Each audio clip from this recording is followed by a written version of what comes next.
Namaste. Namaste and welcome to our Instagram live. The topic for this live is understanding health, yoga and medicine. And we have with us Dr. Anand ji. I'm just going to send him an invite, as well as Dr. Anjali ji. Welcome everyone. Just waiting for our speakers to join us.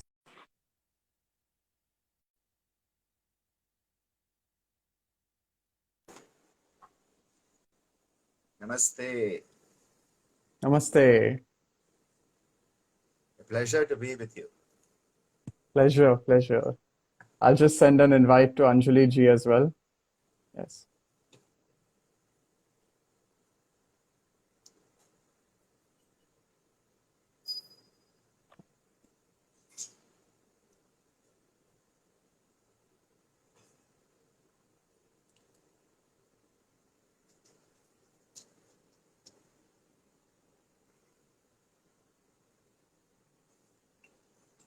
I think she's not online yet.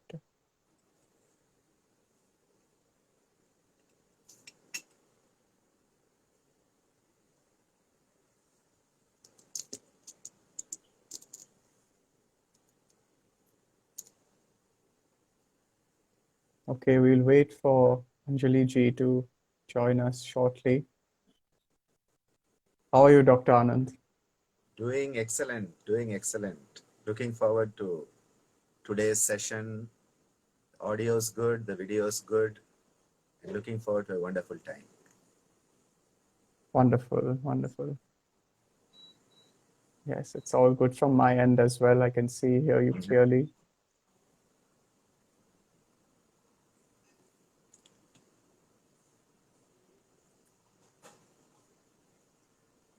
Okay.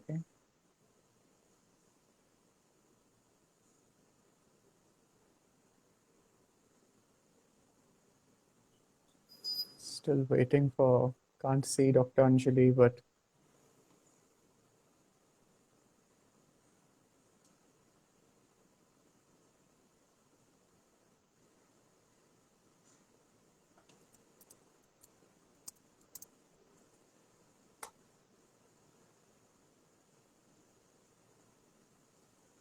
welcome everyone. We're just holding on for another minute more. Dr. Anjali will be joining us shortly.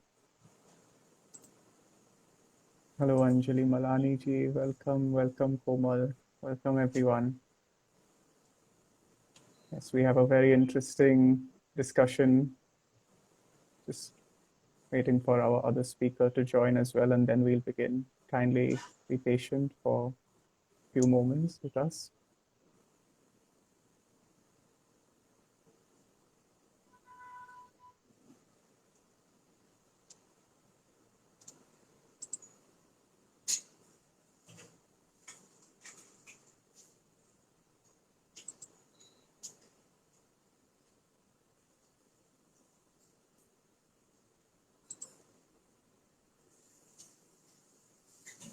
Okay.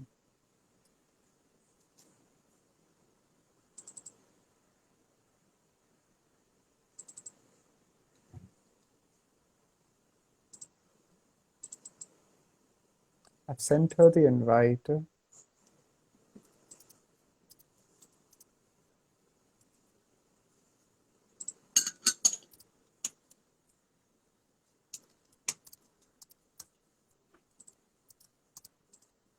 I'm just in touch with the tech team.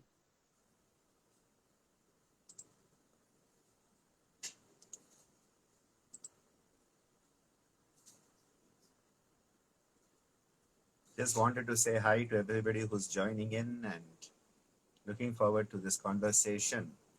So while Harsha is getting stuff done on the technical side, I just thought I'd say hi to all of you and thank you all for joining in and supporting this wonderful startup that we have called Hello My Yoga, who's doing amazing work.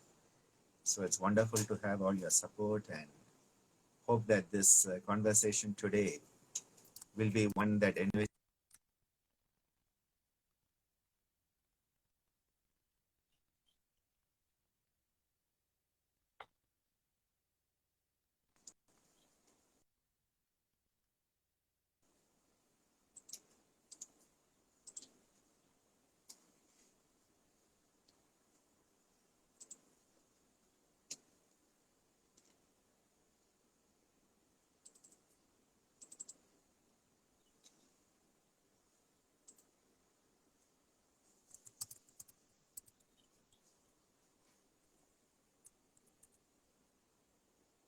Yes, Dr. Anjali has just joined, and I'm going to invite her now.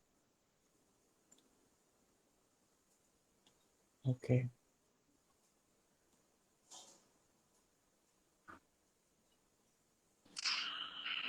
Namaste, Dr. Anjali. Welcome.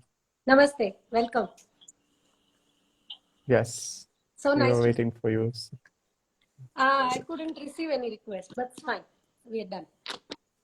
Okay, Pleasure to good, see you. good. Yeah. Same here. Same here, sir. Hello. Okay, wonderful. So we're ready to begin. I'm just going to introduce our topic for today once more, and then I'll introduce our speakers, and then we can begin with the opening remarks from each one of you. So, as we all know, the topic is understanding health, yoga, and medicine. So, we all know as well, yoga and medicine are complementary practices. They're complementary, they're going together rather than a competitive approach. And their combination has the potential to offer us a very comprehensive healthcare system.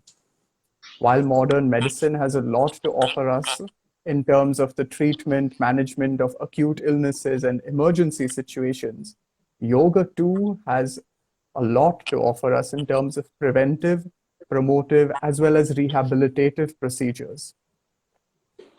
Modern medicine is largely concerned with our body and the approach to the physical.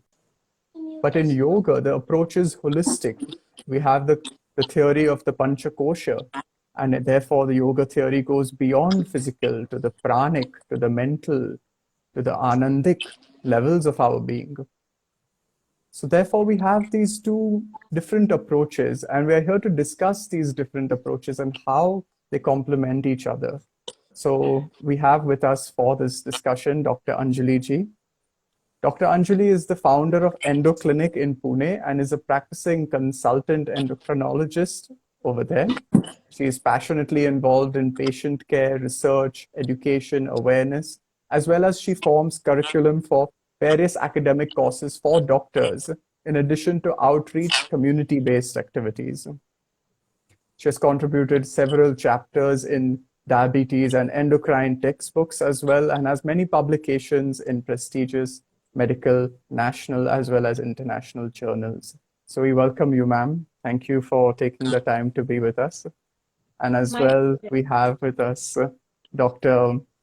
Anand Balyogi ji Bhavnani joining us from Pondicherry, Puducherry. And Dr. Anand is the director for the Center of Yoga Therapy, Education and Research, that's shortly called as CITER, and professor of yoga therapy at Sri Balaji Vidyapeeth in Puducherry. He's also a recognized PhD guide for yoga therapy and is the first Indian to be recognized as an International Association of Yoga Therapists certified therapist. So he is the honorary advisor to the IAYT, as well as Australasian Association of Yoga Therapists, the World Yoga Foundation, and Geetanand Yoga Associations worldwide.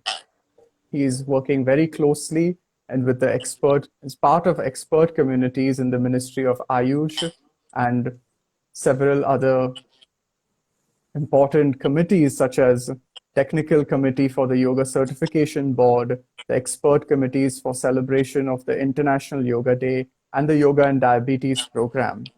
He is the consultant resource person for the WHO Collaborative Center in Traditional Medicine at Delhi as well. So we welcome you, sir. It's a great honor that you can join us here on Instagram. Is this your first time on Instagram Live for both of you?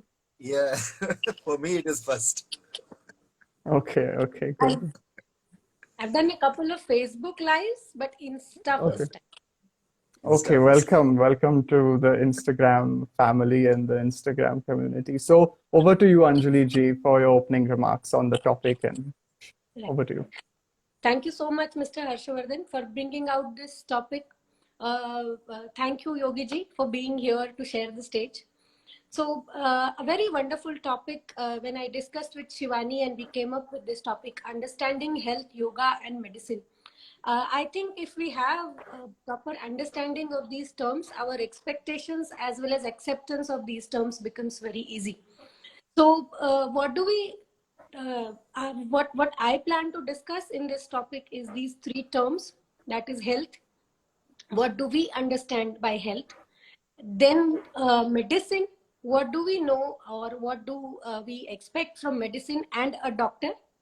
And third, what I understand about yoga. Of course, that will be a topic that Yogiji would like to explain more. But what is my understanding of yoga and what I feel is the place of yoga in our life?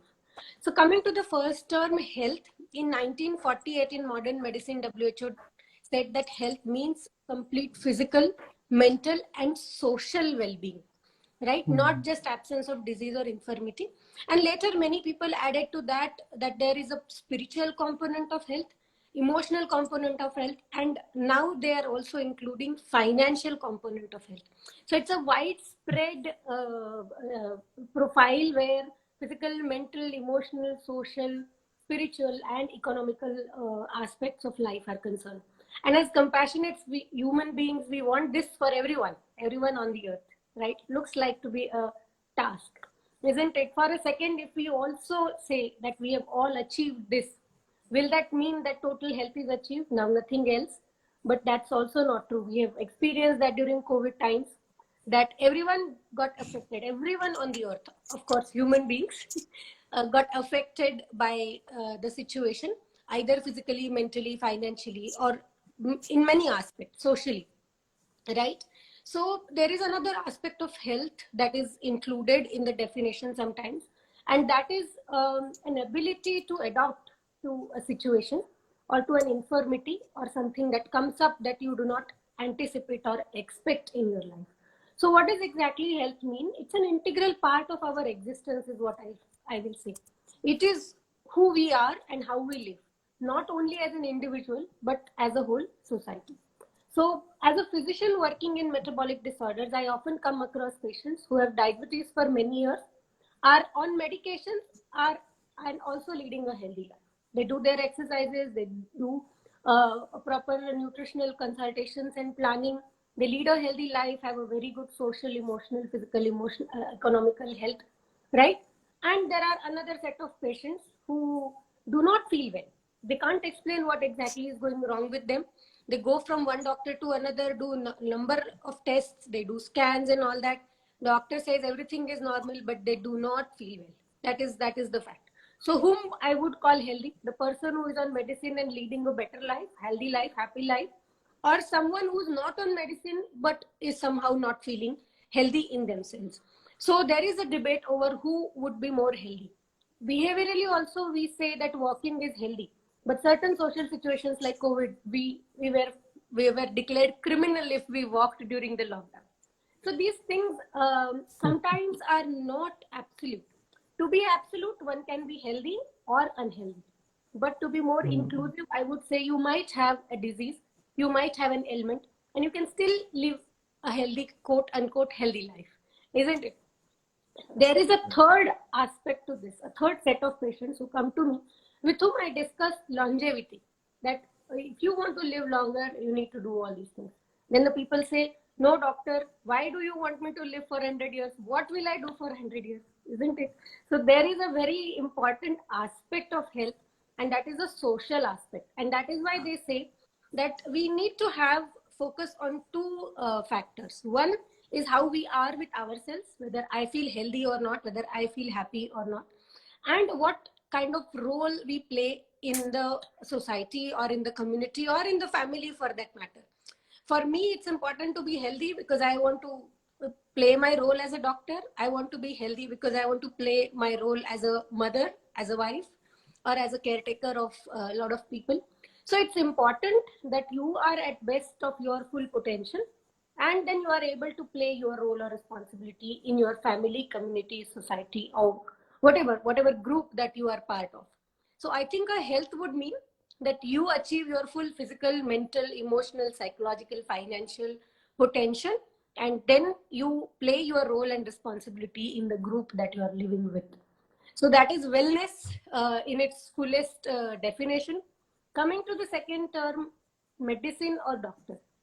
Now, the modern medicine that I have been studying for the last more than 20 years was invented with an unmet need. we know that invention, mother need is a mother of all inventions. So somehow, somewhere, some people felt that whatever was available was not enough.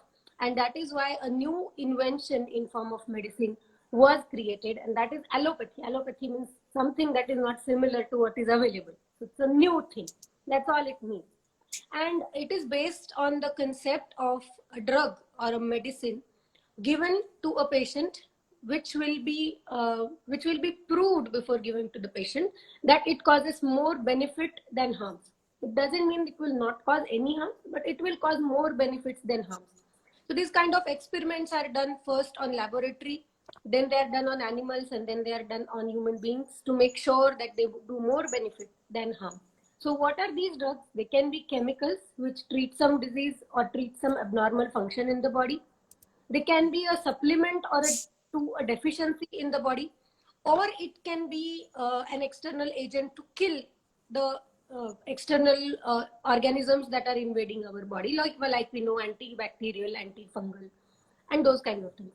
A very good example of medicines causing wonders is hypothyroidism, where patient has deficiency of thyroid hormone. We just give a small dose of thyroid hormone and the patient can lead a normal life, achieve all aspects of health. Or type 1 diabetes, where people are born with insulin deficiency and insulins have given them 100 years of life with whatever they wanted to achieve that. Coming to the term doctor, actually in Latin, doctor means a person who is learned and is in a position to give advice. So in Western practices, I guess it's more authoritative approach that the doctor is given the responsibility, third party responsibility of your health. But what I understand is health is everyone's responsibility. A doctor can be a person who can advise or suggest what he has learned to improvement in that particular health. So coming to the health, yoga and medicine part, as a doctor, what I have come to understand is like we accept ups and downs in life, I have come to understand that we need to accept wellness and illnesses in the life. So as a whole, not only as a person, but as a whole in society.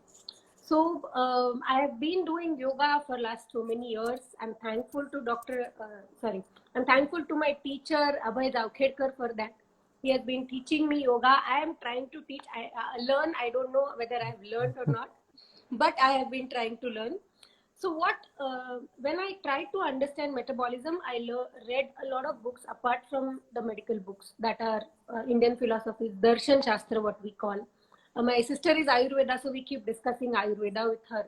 In yoga, what I understand, it's not just the asanas, which are very commonly known as yoga, but all the other aspects like yam, niyam, pranayam, yogasana, pratyahar, dharana, dhyan, sadhana, samadhi. So these are so many aspects. Again, they tell you how to be with yourself, happy with yourself, and to be good with the community that you are living in. So it is also about how you behave with yourself and others.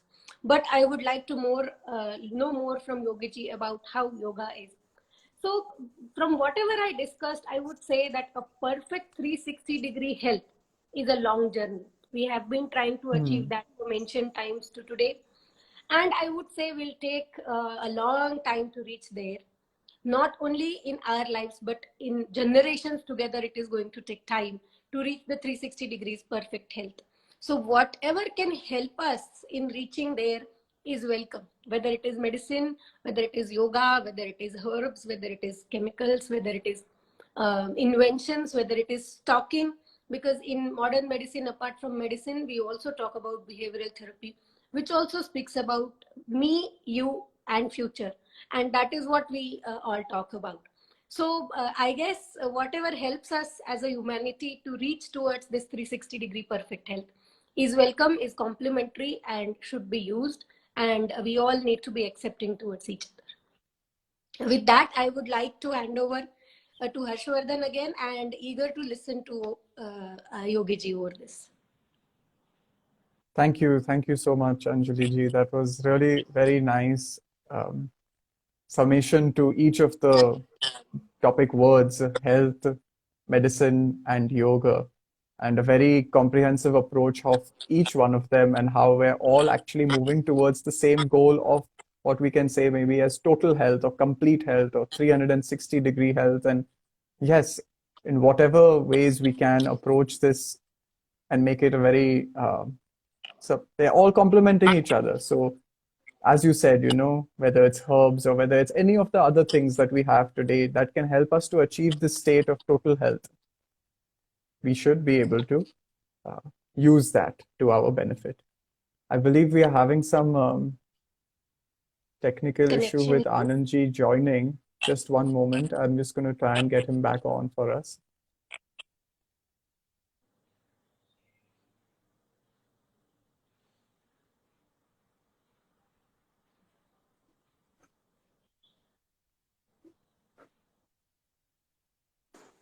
Yes.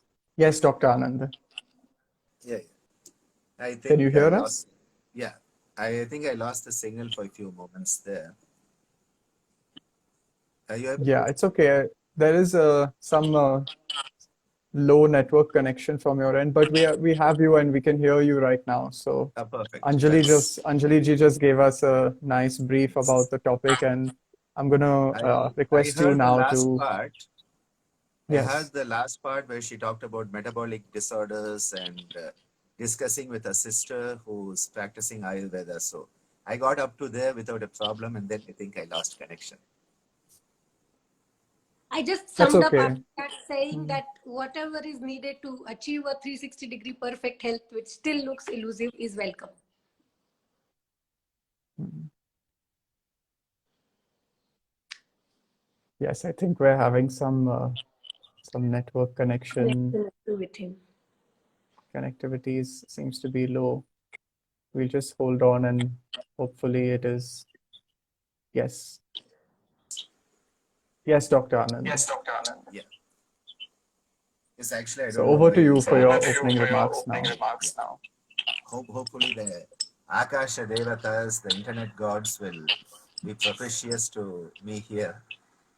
First of all, I wanted to bring out the point that I totally agree with Dr. Anjali that illness and wellness, they are not actually something different.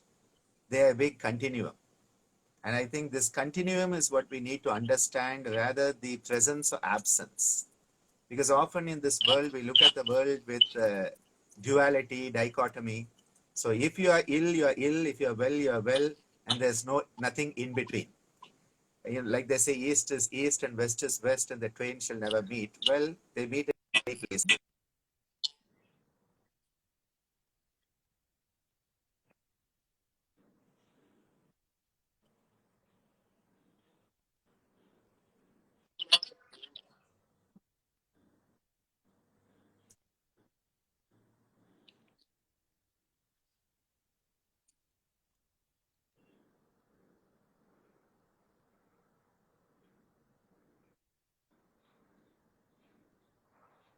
And the selling point that the fact that you don't have to worry. Just give me one moment. Uh, I may just change where I am and see if I can get a better signal. Just give me one moment. Usually, Of are course, you I able to think that, hear me now? yeah, we'll wait. Mm. Because this Not is much. I actually think just changing is a good idea. okay. Maybe changing your Just location will help. Yeah, we'll wait. No problem. give me a moment.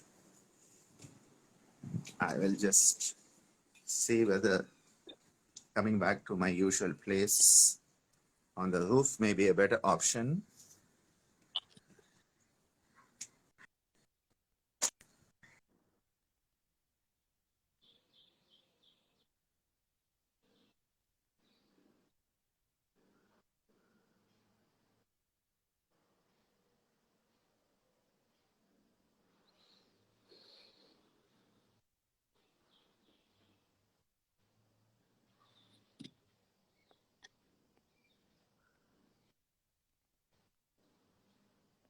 Maybe the roof is not a better option.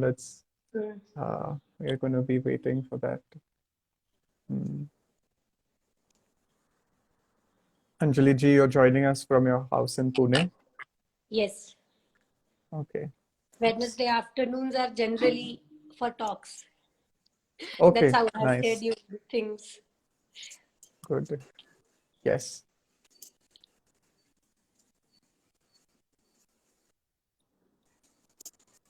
Where are you right now? I'm in Lonavala, so not very far from Pune, and Come down. I'm joining from Cavalier Dham. Yes. Come down and visit us. Of course, of course. After my exams, I'll have some time, so definitely will come to Pune in March, April. What exam you are preparing for? Uh, MA in Yoga Shastra. So right now, From which this is the university? first semester.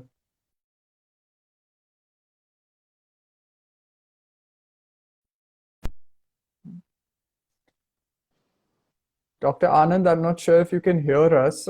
I believe, okay, he's left us again. Okay, no problem.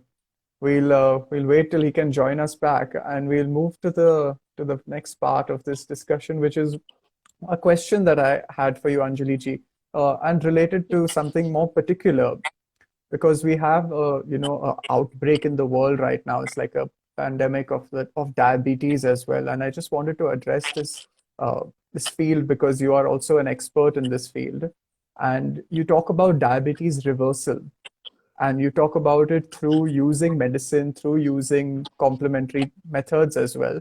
So how does this happen? How does one go about this? And how can one do this? How can one achieve from being a case of diabetes to one which is free from diabetes?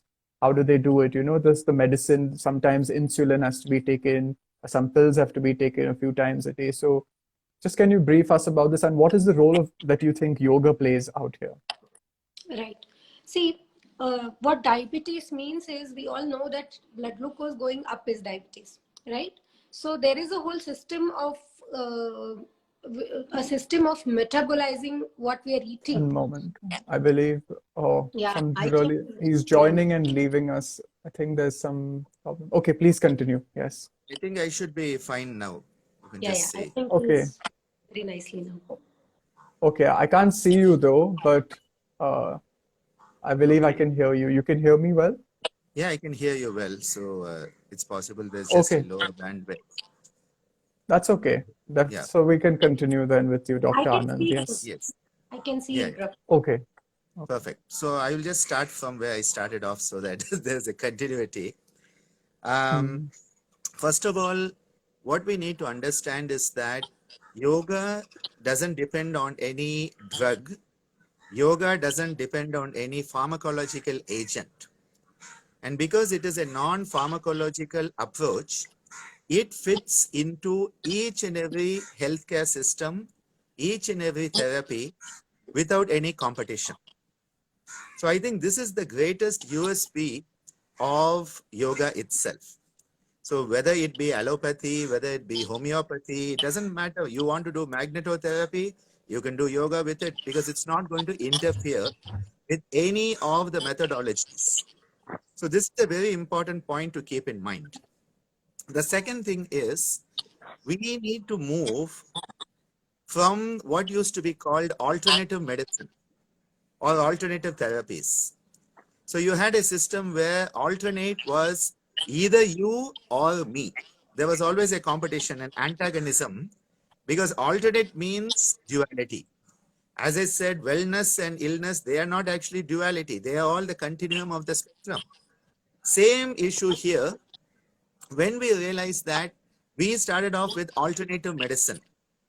The moment you say alternative medicine, everybody in allopathy gets their radar up. Because it means if I come in, you have to go out. If you come in, I have to go out. I tell people this is like our cells at the ionic level. If potassium comes in, sodium goes out. If sodium comes in, potassium go out. They are alternate. They don't like to be in the same place at the same time. So alternate medicine was you or me. Make a choice. Then we came to the next level of growth, which was complementary medicine. We can complement each other, we can support each other, enhance the benefit of each other. So we started to become from you or me, we moved to you and me, which was an improvement. Again, good. But then we have to move to the next level, which is you and me has to become us, we. And this is where, when we talk about modern medicine, talk about health, when we talk about yoga, we need to understand the whole team approach. The whole team approach where someone has a thyroid disorder, they will need thyronorm. That is fine. Nothing wrong in it. Along with that, can you give them some of the yoga practices? They may need to change the diet. Bring in someone who can give them advice on diet. They need to exercise to lose the extra pounds. Bring in someone who can give them the exercise component. And by doing this, we start to create a wholesome, holistic approach to health and wellness. Rather than saying, I am the yoga therapist, I will cure it on. The moment I say I will cure it all, I have created skepticism. I have created antagonism. I have created division. If the modern medical specialist says, I can do it on my own, everybody else starts to say, well, you cannot do this. If the yoga therapist says, I can do it all, the modern medical person will say, you cannot. This is where we have to move from the I-centric approach to the we-centric approach, which is integrative medicine. So this is something that we are trying to work on, because just as Dr. Anjali said, the World Health Organization looks at 4 domains of health, usually: physical, mental, social, and to some extent spiritual. It is already part and parcel of the yoga system. Yama and Niyama of Ashtanga Yoga enhance social domain of health. Asana Pranayama, the physical domain. Pratyahara Dharana, the mental domain. Dhyana Samadhi, the spiritual domain. So already the seeds of integration already exist. And today we realize health is something that we need to focus on rather than disease. For too long, we are focused on disease. It is the pathogenic paradigm. What is the disease? Find the disease and find the cure for the disease. We have not asked people, are you healthy? We have said, oh, you have a disease, so you must be unhealthy. And as Dr. Anjali started off, I love that, where somebody may have disease and be healthy, in quotes, and somebody is healthy but diseased, in quotes. Because health is often a state of being. Do I feel a sense of health, which is what Swasth is all about. Swasth is all about me feeling healthy. Am I at ease with myself? Sukhasthanam. Is that sukham there? That is what the patient wants. The patient doesn't care about blood sugar reading. They don't care about the thyroid reading. They don't care about the blood pressure reading. They want to feel a sense of swasth. They want to feel a sense of wellness. And that is where what has happened, especially as a doctor of modern medicine, what I find is we have stopped focusing on health and we are focusing only on the disease and eradicating it. So we are happy if the thyroid levels are normal. We are happy if the blood pressure is normal. We are happy if the blood sugar is normal. We are not asking the person, do you feel normal? Do you feel normal? Which is why the patient has come to us in the first place. And this is why we need to move from a pathogenic paradigm to a salutogenous paradigm. Salutogenesis is the focus on health and wellness. And this is why even in our Indian culture, we have a pathogenic definition of health. It is called arogya. So arogya means the absence of roga. So your definition of health as arogya is defining someone as not having disease. It is pathogenic definition. Salutogenic definition is swasth, where we are looking at samadosha, sama-agnischa, samadhatu malakriya. And not just the physical component, prasanna, atma, indriya, mana, where we are looking at multiple dimensions of health and wellness as being the birthright of the individual. So for this part, I will end by quoting my beloved father, Swami Geetananda Giri, who said, your health and your happiness are your birthright. Your health and your happiness are your birthright. But people think the goal of life is to be happy and healthy. No, it is your birthright. To be born human, you have the birthright to be happy and healthy. But you have to work towards it. Then what is the goal of life? Moksha, mukti, nirvana, kaivalya, elevation. That is the goal. And this is why we have to help people reclaim the birthrights. That is the way forward of integrative medicine. These are some thoughts just to kickstart for today. And sorry about this net issue. Not a problem, and not a problem. Thank you so much for this beautiful kickstart and yes, spellbinding, really, what your father has said and shared with us. It is our birthright. I think this is something that we really need to focus on out here because today the approach is I want to be happy, I want to be healthy, and from that, whatever else that comes forward. But yes, this is something that we are born with, just like the breath. We are born with all of this as it's given to us. So continuing on to the I just wanted to share a continuation of that. Is my father also added, he said, if you want to be healthy, do healthy things. If you want to be happy, do happy things. And the problem is people want to do unhealthy things and be healthy. So And Dr. give Anjali, medicine for that. give me a medicine for that. I want to do unhappy things and be happy. Give me a yoga therapy technique for it. yes, so this is great. We have to address the root, and that is the change in the mental outlook and the mental perspective. And great that we can talk about this. So coming to the next part, I already asked the question to Dr. Anjali, and I'll repeat it for Dr. Anand as well. Dr. Anjali is a diabetes expert, and I was interested in knowing about diabetes reversal and how she goes about diabetes reversal with the combination of modern medicine as well as, what other techniques she uses. Do you practice yoga? Do you suggest yoga practices to your patients? So please, over to you. Right. So my clinic that you mentioned in the beginning, EndoClinic, the logo and the tagline says healthcare beyond illnesses. So we do not look at the illnesses, but we look at the healthcare. And coming to the topic that you said, reversal of diabetes. See, diabetes, as we understand, is increase in the blood glucose level. So what goes behind it is an abnormality in metabolism of something called as carbohydrate. We all understand, I guess, what is carbohydrate. And the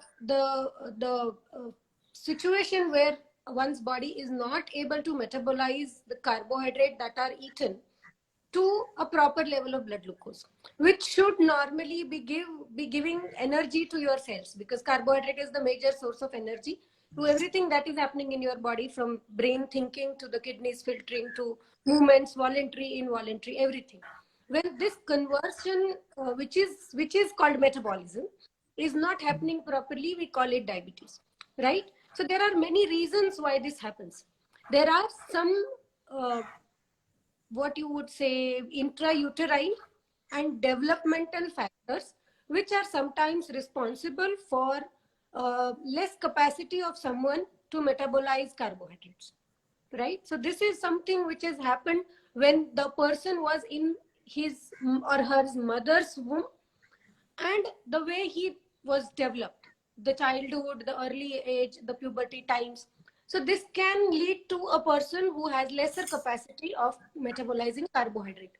In addition to that, if someone is eating more carbohydrate than what he can metabolize, then it is going to result in high blood glucose, which is in excess of what he needs or he can consume, right? So reversal of diabetes, what we try to increase the capacity, one. Secondly, we try to reduce the intake of carbohydrate. Okay, so there is a huge area over here to be understood and already understood. So from what we have already understood, we have some medications which I would keep as a last resort to increase the capacity of one's capacity to metabolize carbohydrate. And almost 50% of people with type 2 diabetes, if we go ahead with what are types of diabetes, that will another be an hour's lecture. But type 2 diabetes, which is most common, 90% of people have type 2 diabetes, and amongst those 90%, 50% of those would be able to manage for many years, I would say, because we're talking of everyone living for 100 years. For many years, around 50% of patients with type 2 diabetes can be managed by just matching their capacity and intake of carbohydrate. Now, the capacity will also depend on how physically active you are, because the energy Yeah. needs to be consumed, right? So physical Right. activity comes over there. And third is also the capacity of the metabolic capacity also depends on what is going on in your mind, which also will be commonly called as stress and everything. So what we do is we try to match these, the capacity, the ingestion, the activity, the utilization, the mental stress. So as Yogiji said, we have a team, we have a nutritionist. I am the doctor who decides whether medicine needs to be started or not, or if anything is going wrong, if the patient is developing complications, if any medicine needs to come in. So many people are not in position to even understand what is happening. And for some period of time, till they get back to their original capacity, we do use medicines for some time. But many of the times we try, if there is a motivated patient who is willing to try to match the capacity to the ingestion, we involve, I send a lot of patients to yoga therapists that I know are giving good yoga therapy. We also involve physiotherapists, we involve trainers who go do strength training.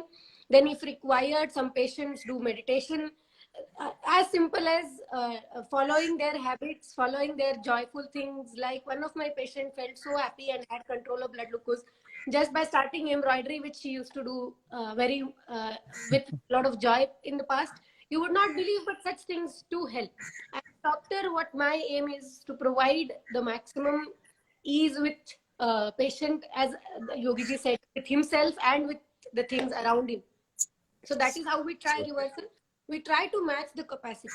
Many a times there are people whose capacity is so affected that we can still provide them a long life by giving them medication that can improve their insulin sensitivity, that can improve their insulin secretion, that can provide them insulin as such. Providing insulin from outside. So I would say that medicine, we don't need to make a war with medicine. Medicines are a blessing, like nuclear energy is a blessing. If we use it to destroy, of course it will destroy things. It is up to us how to use these scientific discoveries to best of our possibilities, is what I would say. So true. This is wonderful. Wonderful, wonderful. Thank you so much for addressing that. That was great. And, just to reiterate what Dr. Anand said, like even if it is come to that stage of type 2 or wherever it is, illness to wellness, like it is not the end goal. Wellness is still there after that. Like it is a continuum. It's not just that. So great. Coming to Dr. Anand now, and similar topic only because I want to address this. And I know Dr. Anand talks a lot about yogapathy, like he uses the term yogapathy, which is yoga therapy. So a lot of people have this nature about the hereditary nature of disease, for example, diabetes and many other diseases. And you said that health is our birthright. Health is something that is ours, happiness and health. So what is your perspective on this nature of the hereditary nature of disease, of diabetes, other diseases, whatever comes to your mind, and yoga's role in that? See, actually, there are things that can be in our control and there are things out of our control. In medicine, we talk about, modifiable risk factors and non-modifiable risk factors. The genes we are born with, well, we have been either blessed or cursed with those genes. But what we do with those genes is still in our hand. And I always use an example of Dr. A.K. Das, who was a professor of medicine for me and one of the eminent diabetologists. He used to say genetics is like a loaded gun.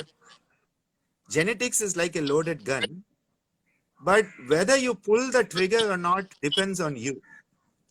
And this is where we have to move from genetics to epigenetics. So epigenetics is how the genetic makeup is expressed, the expression of the genes. And this is where our attitude, our lifestyle will start to have an influence. So, someone who has a genetic predisposition, which is what hereditary is all about, a genetic predisposition, if they do not do something to counter it, they will be a victim of that predisposition. But if they make the choice to do something differently, which is Pratipaksha Bhavanam in Patanjali's teaching, you do the opposite of what is there. There is a negative genetic pattern, you counter it by a healthy lifestyle. There is a negative genetic pattern, counter it by a healthy mental development. And this is where the power of choice is the superpower of being human. Because we can choose. So as Dr. Anjali said, when there is carbohydrate, you can either choose to eat it and worsen your sugar or not eat it and control your sugar. The choice is yours. And depending on your choice, you will create your own destiny. Because if your sugar is controlled, your destiny is different. If it is uncontrolled, your destiny is different. You have made the choice. And this is where mindful, conscious choices need to be presented to individuals, and they given the environment in which those choices can be manifest. Developing healthy lifestyle, making sure that you exercise. Physical exercise is important. Mental exercise is important. Do you have healthy conversations with people that are uplifting? This is where satsanga comes in. In yoga therapy, in yoga chikitsa, which is the holistic application of yoga as a therapy, yoga, it involves counseling sessions, yoga satsanga, where you are stimulated into healthy thought patterns. You have a healthy peer pressure. We often talk about negative peer pressure, especially in the young people, that drives you into negative life choices. Healthy, positive peer pressure through satsanga. So satsanga is part of yoga therapy. But why I get upset is people think yoga therapy is just asana therapy. Now, when you use just one limb of yoga in a very reductionist method, I call it yogopathy. So yogopathy is saying that there's one asana for diabetes and two asanas for hypertension. That is a limited usage of the wholesome approach of yoga. Yoga is holistic, wholesome. Purna Swarupa of yoga involves lifestyle. Achar, vichar, ahar, vihar, and vyavahar. How you relate with others. It involves yama niyama, living in tune with the moral and ethical principles of being human. Then the other practices. So it doesn't matter whether it is hereditary or non-hereditary. We have a choice to live as a human. We are born human. We have the choice to be human. We have been born human with certain imperfections. We can counter the imperfections by the healthy choices we make. So as a therapist, as a yoga teacher, as a therapist, as a healthcare provider, what is a healthcare provider? Providing care in the field of health. Not just a business, health care. You have to care about your health and others' health. You are providing it. We must give people ample opportunities to make the right choices. Because if they can make the right choice, they can regain their happiness and health that has been lost because of unhealthy choices.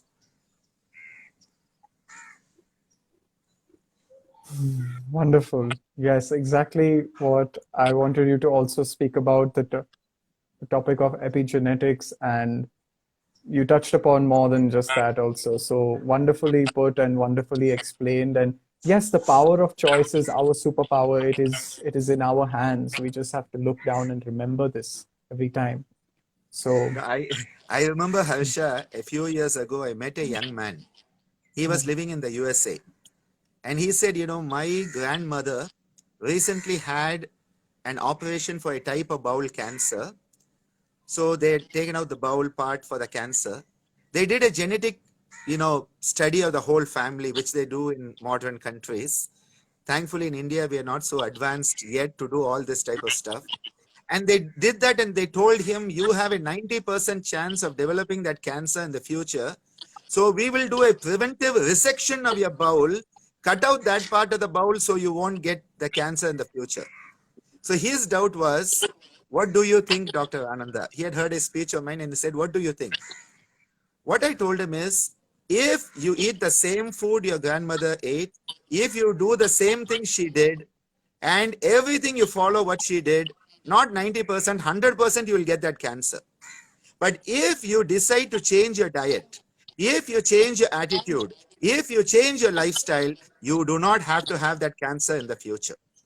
So this is the message we need to take there, because people cut off their breasts so they won't get breast cancer. Now maybe you won't get breast cancer, you'll get some other cancer, okay? So this escapist mentality to blame genetics and try to find a shortcut. Everybody wants a slimming tablet. They don't want to control diet, they don't want to exercise.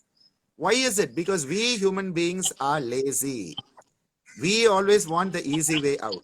So we have to tell people, if you want your health, if you want your happiness, you have to choose what is called the Shreya Marga, not the Preya Marga. The Kathopanishad, Yama Dharmaraja tells Nachiketa, there is the Shreya Marga and Preya Marga. We must choose the path of nobility, the path of responsibility. And that is what we need to do. Wonderful. That's a So, wonderful experiential story that you I shared with do us. Yes, agree. Dr. Anjali. Can I make a comment? Of course, Yes, please. Yes. So I do agree with you, Dr. Ananda, that there is a slightly authoritative approach in Western zones mainly.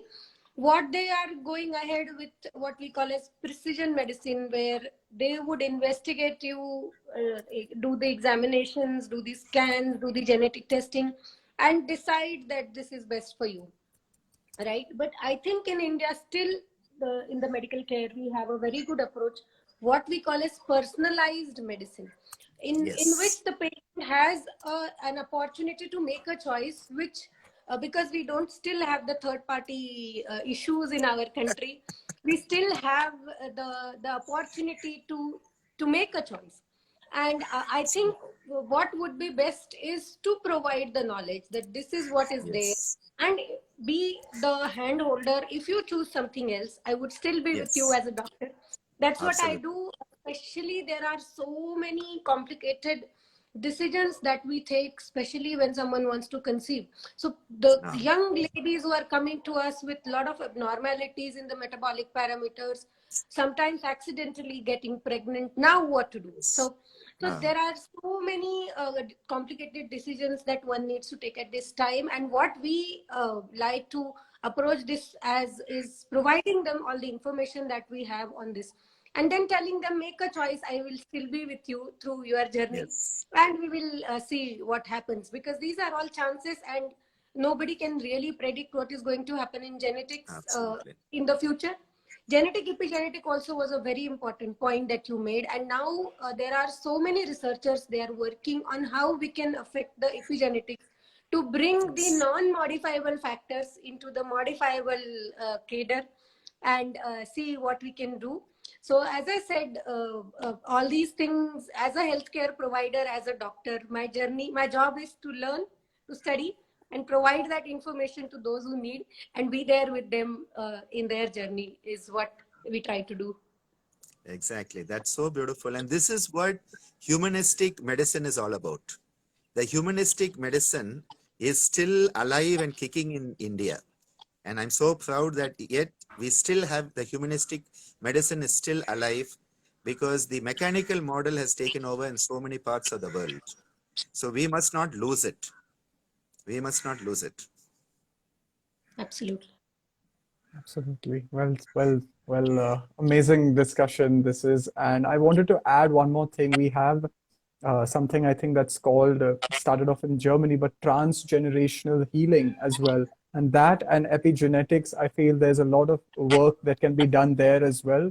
These are again, for our viewers, these are new um, upcoming researches that are happening across the world, and encourage you to look it up yourself and read up more on it. So So finally, yes, doctor. whatever topic that you said, transgenerational healing. So Mm, there is a very nice society called Developmental Origin of Health and Disorders. Right, I have been associated with one of their members. He's in Pune, Dr. Yagnik, if you know. So developmental origin of health and diseases. So if someone wants to know what is going on in this, mm. this would be the term that you might like to search for. Thank you for sharing that. So it's we have 5 minutes more only, and I'm just going to request each one of our speakers now to just give a few 1 or 2 minutes of their concluding remarks, any pointer, any tip that you'd like to share with the audience, with the viewers. So first, Dr. Anjali ji, please. Right. So I am very intrigued most of the times about the term health.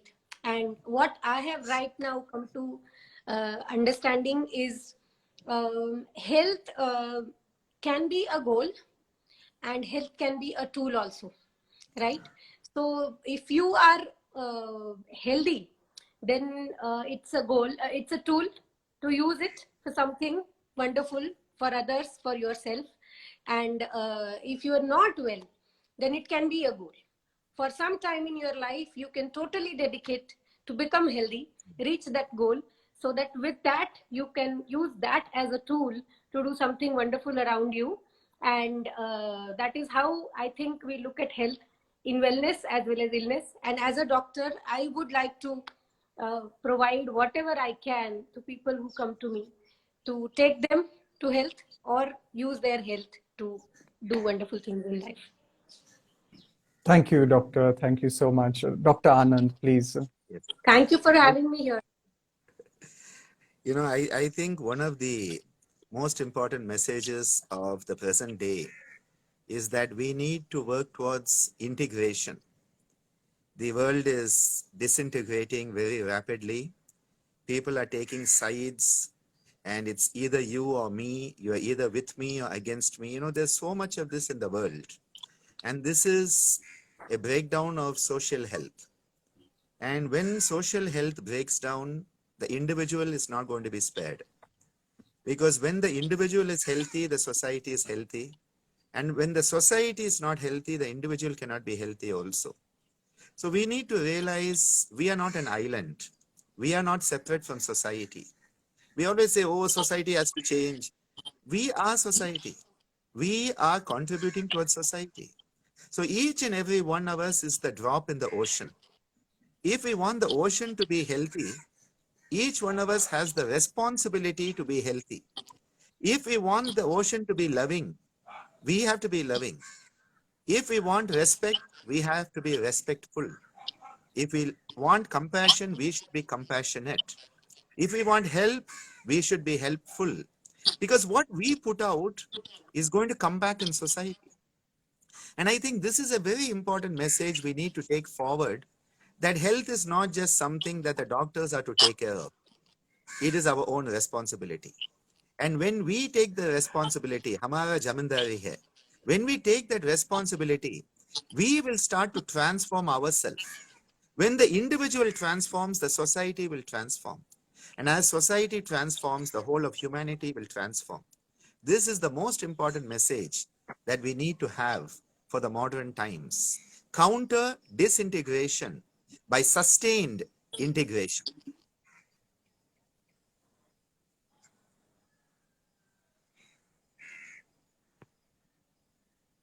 Wonderful. Thank you, Dr. Anand. Thank you so much, Dr. Anjali. And all our viewers, thank you so much for being with us out here. Please feel free to reach out to our speakers. You can reach Dr. Anjali at her clinic. Her website is anjalibhatt.com. Dr. Anand is in Puducherry. You can reach him as well on rishiculture.in. Dr. Anand hosts wonderful sessions on YouTube as well. Please do have a look at that, and lots more you can find on their websites about them. So thank you once again to our speakers, and we're looking forward to hosting more such sessions with you all and having these healthy discussions. Thank you. Would be my pleasure. Dhanyavadaha. Thank you. Thank you, Dr. Anand, for being So here. we'll Thank end you, this Dr. once with Anjali. Thank you. Shanti Mantra. We can chant together. Om Shanti. Yes.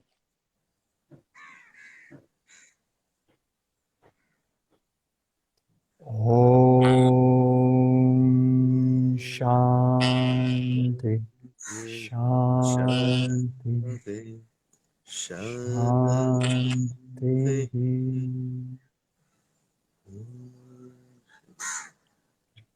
Yo Namah. Thank you and have a lovely evening. Bye. Same to you. Bye.